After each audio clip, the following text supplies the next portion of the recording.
अहो ऐका ना, मला की नाही एक गंमत आठवली. नुसतीच काय ऐका ना. हो ऐकतो ना. लग्न होताच आपण पंढरपुरात गेलो होतो तेव्हाशी. पंढरपूर? माऊली माऊली. अगदी असेच पंढरपूरच्या वेशीपर्यंत पोहोचलो.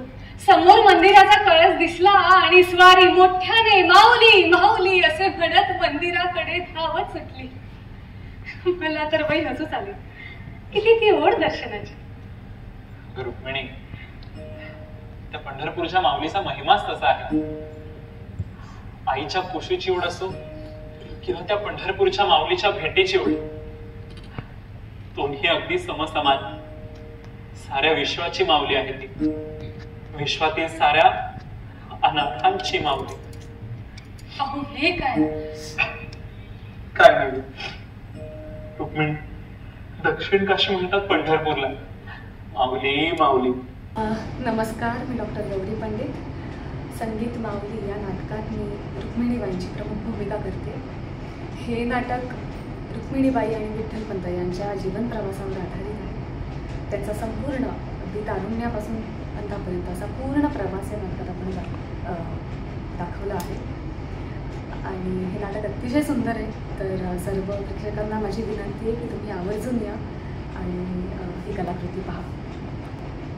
या भूमिकेचा खरं तरी फार कठीण भूमिका होती निभावायला, कारण की अगदीच लहान वय मी आहे त्याच्यात. आणि तिथून लग्न होऊन मग विठ्ठलपंत काशीला जातात. त्याच्यात एक ऑलमोस्ट 12 वर्षांचा कालावधी आहे आणि मग ते परततात. त्यानंतरचा जीवन प्रवास आहे.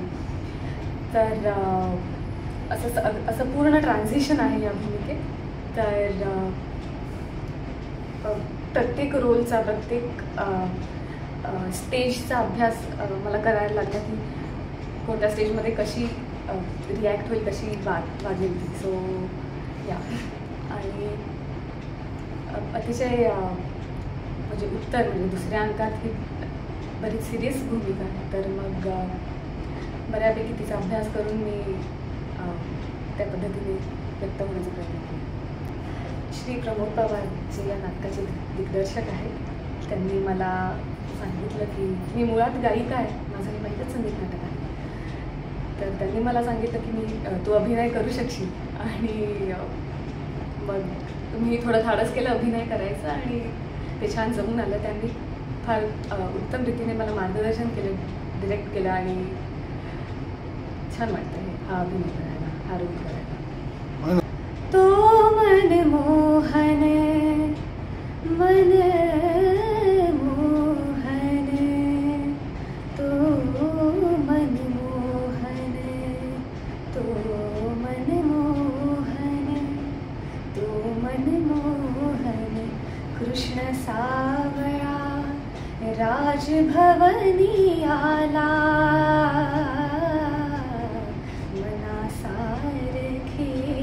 घडून येता हर्ष रुक्मिणीला. तो मन मोहन कृष्ण सावळा. खरं आहे की संगीत नाटकं आता तेवढी प्रतिसाद संगीत नाटकांना तेवढा मिळत नाही, पण आपली फार सुंदर परंपरा आहे संगीत नाटकांची आणि आम्ही ती पुढे नेण्याचा प्रामाणिक प्रयत्न करतो आहे. सध्या जी संगीत नाटकांवर आधारित मूव्हीज येत आहेत, त्यामुळे पुन्हा एकदा प्रेक्षक संगीत नाटकांकडे वळू लागले, तरुण पिढी संगीत नाटकाकडे वळू लागली.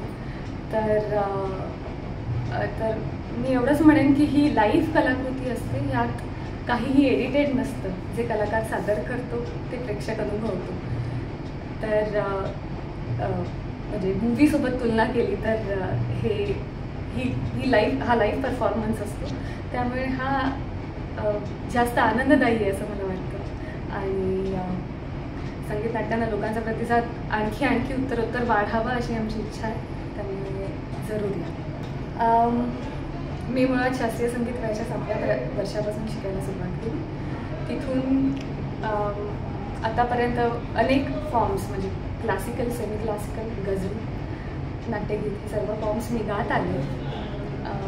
तसे गायनाचे परफॉर्मन्सेस माझे अनेक ठिकाणी झाले, पण नाटकाचा हा पहिलाच आहे आणि ही एक नवी सुरुवात आहे असं मला वाटतं. आत्ताच दादर माटुंगा कल्चरल सेंटरकडून नवोदित संगीत नाट्यक्षेत्रातील कलाकार हा पुरस्कार मला मिळाला. तर खरं तर जबाबदारी आणखी खूप वाढली आहे. खूप मोठा प्रवास आहे. तर माझ्या परीने मी पूर्ण प्रयत्न करते योगदान देण्याचा. ओम कृष्णाय वासुदेवाय हरे परमात्मने प्रणतः क्लेशनाशाय